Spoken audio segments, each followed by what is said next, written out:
എല്ലാവർക്കും എൻ്റെ വീഡിയോയിലേക്ക് സ്വാഗതം. നമ്മിൽ പലരും ദുസ്വപ്നങ്ങൾ കണ്ട് ഞെട്ടിയുണ്ടാറുണ്ട്. അത് ചിലപ്പോൾ ഭയാനകവുമായിരിക്കും.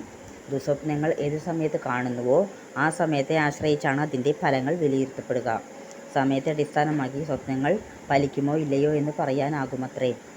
ഏതൊക്കെ ദുസ്വപ്നങ്ങൾക്ക് എന്തൊക്കെ പരിഹാരങ്ങൾ ചെയ്യാമെന്ന് നമ്മുടെ ആചാര്യന്മാർ പറഞ്ഞു വെച്ചിട്ടുള്ള ചില മാർഗങ്ങൾ. പാമ്പുകൾ, വിഷജന്തുക്കൾ എന്നിവ സ്വപ്നത്തിൽ പതിവായി വന്നാൽ ഗരുഡൻ്റെ മീതെയുള്ള വിഷ്ണുവിൻ്റെ ഫോട്ടോ വെച്ച് പൂജിച്ച് പ്രാർത്ഥിക്കണം.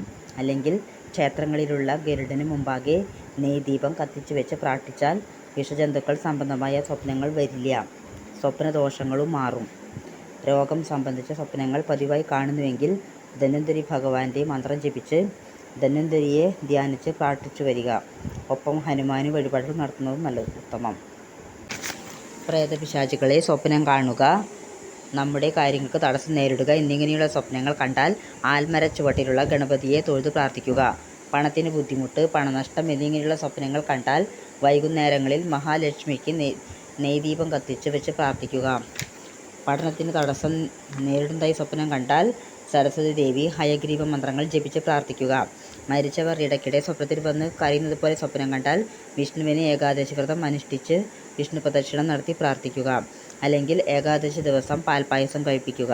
കുലദൈവ ക്ഷേത്രത്തിൽ പായസം നെതിച്ച് വഴിപാടുകൾ നടത്തുകയും ഒപ്പം പിതൃക്കൾക്ക് ശ്രാദ്ധം ചെയ്യുകയും വേണം. സാധാരണയായി സ്വപ്നങ്ങൾ കണ്ടാൽ രാവിലെ എഴുന്നേറ്റ് കുളിച്ച് മഹാവിഷ്ണു അല്ലെങ്കിൽ ഇഷ്ടദേവതയെ മനസ്സിൽ ധ്യാനിച്ച് പ്രാർത്ഥിക്കുക. അതിലൂടെ മനസ്സിന് സ്വസ്ഥത കിട്ടും. ഒപ്പം അടുത്തുള്ള ക്ഷേത്രത്തിൽ പോയി ജന്മനക്ഷത്രം പറഞ്ഞ് പുഷ്പാഞ്ജലിയും നടത്തുക. പിന്നെ ദുസ്വപ്നങ്ങളാണ് നമ്മൾ കാണുന്നതെങ്കിൽ അത് ആരോടെങ്കിലും പറഞ്ഞാൽ അതിൻ്റെ ഫലം കുറഞ്ഞു കിട്ടും.